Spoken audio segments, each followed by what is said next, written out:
Hi everyone, welcome to the class of Pediatrics. Myself Dr. Parv. We are discussing about the pediatric orthopedics and rheumatology, and the topic of discussion is DMD versus your Becker's muscular dystrophy.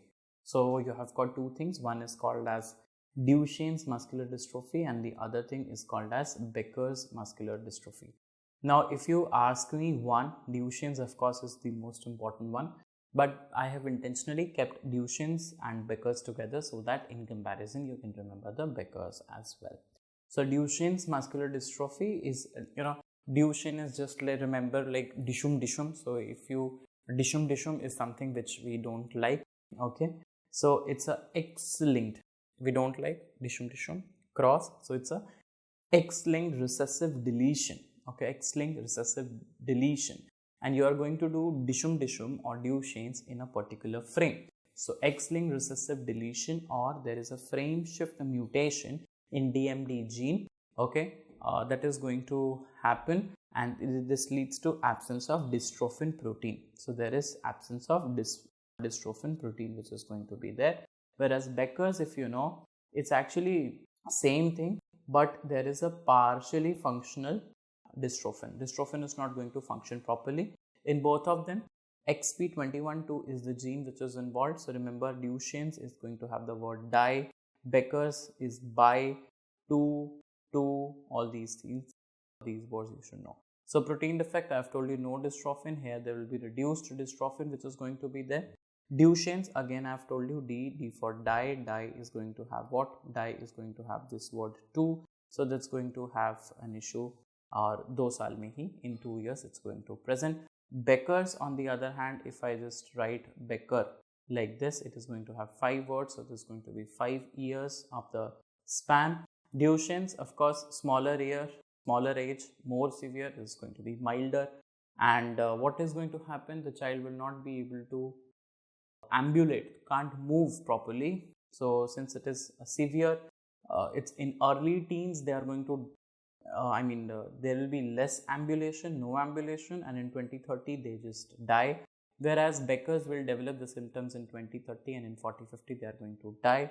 So what happens is, like, the membrane is going to be unstable and the muscle fibers is going to be necrosed, because Duchenne muscular dystrophy is going to have dystrophin issue. So there is no dystrophin, and since the dystrophin is decreased, the muscle fibers are going to be having necrosis, and since there is no muscle, it is going to be having fat and fibrous tissue. So the necrosed muscle is going to get replaced by the fat, replaced by the fibrous tissue. Okay, so just remember like this.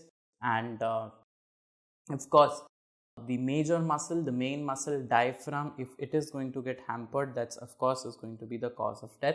So the major cause of death is the respiratory insufficiency, or diaphragm, or in fact the cardiac muscles are also going to get affected in the Duchenne. So please remember the Duchenne, D for diaphragm, C and D comes very close in alphabet. So for cardiac muscles, so cardiac muscles are affected, that means there will be D for dilated cardiomyopathy, and dilated cardiomyopathy can even trigger arrhythmias, and that can cause death. Okay. Similarly, all these things are going to be similar but slowly progressing in case of Becker's, because dystrophin is functioning although not functioning well. Okay. So can you just see in this is the dystrophin, okay, which is responsible for holding the entire cytoskeleton together. So initially what happens in Duchenne's muscular dystrophy, so there is a proximal muscles of pelvic girdle which are going to, of pelvic girdle and lower extremities, like iliopsoas muscle. So iliopsoas muscles are actually the proximal muscles, quadriceps, gluteal, all these are the initial muscles which are affected. So what is going to happen? There is going to be a waddling gait because these muscles are not functioning properly. And of course, since the quadriceps are not functioning properly, since the gluteal muscles are not functioning properly, the child will not be able to stand on his own, and that's why go over sign. So you remember in Hindi, gover, in Hindi, cow dung, D-U-N-G. So cow dung is something which is called as gobar, okay. So please remember D for Duchenne's, and dung, and from dung you can remember Gover. So this is how you can remember these things very easily. That Gover sign, can you see here?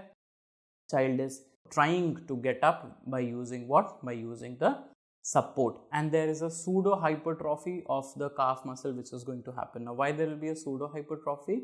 Because, my dear children, you are having the fat and fibrous tissue which has developed, okay, which has been inserted in place of the necrosed muscle. So calf, yes, of course, in both these conditions there will be pseudo hypertrophy which is going to be there. So you have to understand this. Coming on to palpations, of course, there will be firm, there will be rubbery and very firm and rubbery calf muscles which will be there. We have seen that, if the brain dystrophin is lost, there will be decrease in IQ, there will be cognitive impairment also, which is seen in the case of DMD, Duchenne Muscular Dystrophy. And yes, one important thing is in these Duchenne's, silicosis is also common, okay. Kamar ki problem, back problems are also going to be there. Why? Because they are actually wheelchair bound disease, okay, they can't move. So that's why scoliosis is something which is also seen. Coming on to the serum creatinine kinase, so it is markedly elevated from infancy. There will be peak in 2 years and later is going to fall with the muscle replacement, but creatine kinase is something which is very much increased early, from the early second year, 2 years of the life of the baby. So of course the female who are carriers, because Duchenne muscular dystrophy is X-linked recessive, so the females who are carriers, they will also have an elevated levels of CK, but yeah, this is important. So initial test is actually CK and the confirmatory test is the molecular genetic testing, and second line confirmatory test, yes, this has been asked as an MCQ also. So it's actually a PYQ, previous year question. What you will do? You will do a muscle biopsy. You will do a muscle biopsy which is going to show you the fibrofatty replacement, and of course myofiber atrophy is going to be there. So can you see here? What is this? What is this? This is a muscle fiber. This is a muscle fiber. And what is this? These are the fat deposition. These are what? These are the fat depositions which are going to be there. And next important part, of course, the EMG. EMG is going to have what? Decrease amplitude of new potentials. Okay. There is increase in fibrillation potentials. There is increase in the muscle fiber recruitments, but the nerve conduction velocity is of course going to be normal. Okay. So what we have to understand that, see, this DMD is something which is a Duchenne muscular dystrophy, and the muscle is getting necrosed because of the inflammation only. So muscle is getting necrosed because of inflammation. So what we have to do, we have to stop this inflammation. In order to stop this inflammation, we have to use glucocorticoids. We have to use what? Glucocorticoids. And after that, you have got ACE inhibitors and ARBs which are used prophylactically in DMD to improve the cardiac outcomes. Okay, so we are supposed to improve the cardiac outcomes also. So we just use these ACE inhibitors and ARBs as well. Why? Because they decrease the cardiac remodeling. So there will be no much effort, no much difference that is going to occur on the heart muscles. So this was a big topic, but I have tried to cover in a short span for you so that it becomes vital for your understanding, and of course you can score better in your exams. Thank you so much and God bless you.